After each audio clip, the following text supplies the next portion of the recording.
Alright guys, what's going on? Insanity coming at you today with my first episode of the Search and Destroy Sunday series that I'm starting up today. And for this first video, we're going to go ahead and start it out on the map Turbine. I'm rocking the Type 25 with the Tech Sight and Suppressor with the Blue Tiger camo. So, let's go ahead and start this one out.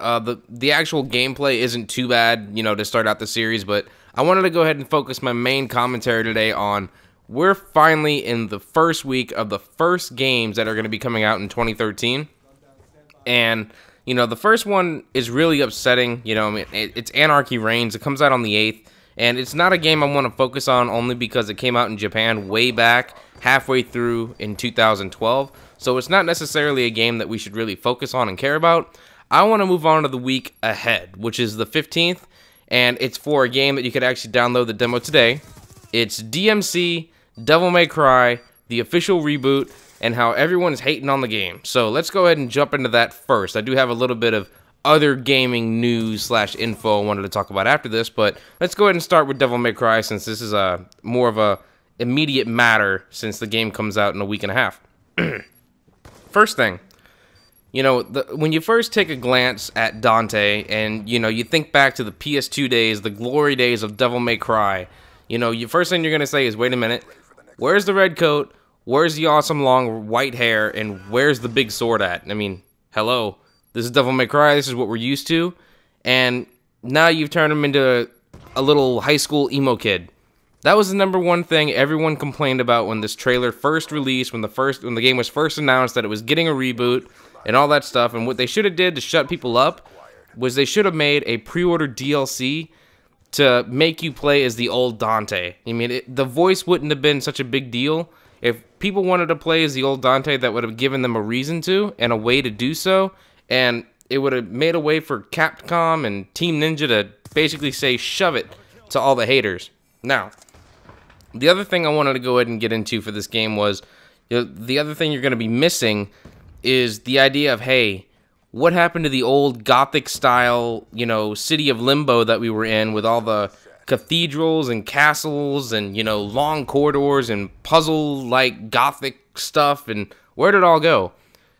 Well, that was a big direction change for the series, and what's happening is they really wanted to try and put it in a world that's very similar to what we live in today, except, you know, there's going to be a lot of security cameras, there's going to be a lot of government control, and the government's actually, from what I can tell, from what I'm looking at, from what I've seen and played, it looks like the government is poisoned by the demons, which is, you know, your enemies in the game. So, I think it's about time that we actually start looking at this game as a more, you know, modern day version of what it should be if the government was controlled by, you know, the underworld or whatever it could be. That is really what we're fighting. So that is one big advancement for the series. You know, hey, you know, let's change the environment from this old school Gothic feel that we've always had and keep it at its core gameplay, which is a true hack and slash with the random, you know, gunplay in there just to mix up your combos, which is still in the old school, you know, A, B, C, D, I think like double S rating system. I don't know how it goes anymore. But beyond that, you know, I think it's going to be really, really important that when you know, pick up Devil May Cry for the first time and you really start going through the missions and you start seeing this new platform gameplay, you know, that they're adding to it, it's rather strange for, how do you say, a hack and slash, and I'm doing quotations in the air while I'm saying this, even though you can't see it.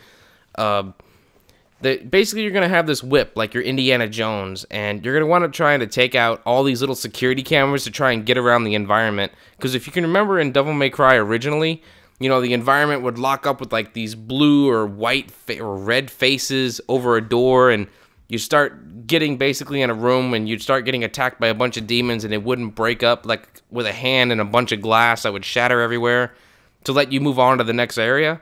It's going to be a little bit different.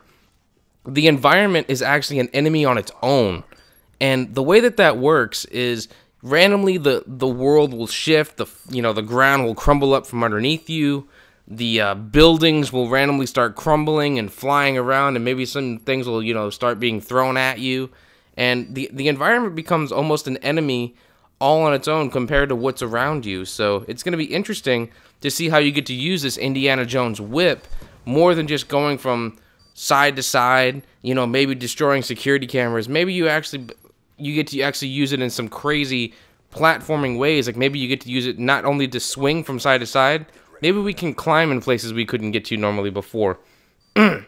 So as you can tell, I didn't really do too bad in this gameplay so far. I did manage to go all the way through my first 3 rounds, and I planted the bomb every single time.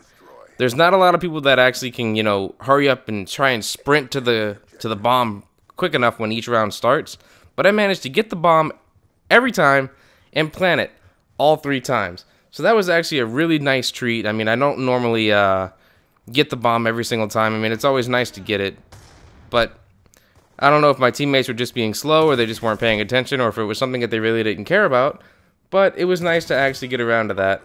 And as you can see, right here and there, I just got my hands on a wonderful, wonderful kill streak, which should be the VSAT. You know, not many people are still alive, and this is really going to come to the conclusion of this commentary here, but I mean, it's really nice when you start getting these higher kill streaks in Search and Destroy. It just kind of gives you this feeling of, I'm a badass, and there's nothing that can stop me, and when you get that final kill, just like that, and you go 4-0, you didn't die one time, you get a flawless victory, it just makes you feel like you're unstoppable, and it wants you to keep playing, you know, game after game, and eventually that awesome feeling dies away as you get tired throughout the night. Anyways, guys, I really hope you liked the first entry in the Search and Destroy Sunday series. If you liked the video, go ahead and give it a like, and subscribe if you haven't, and I'll catch you next time.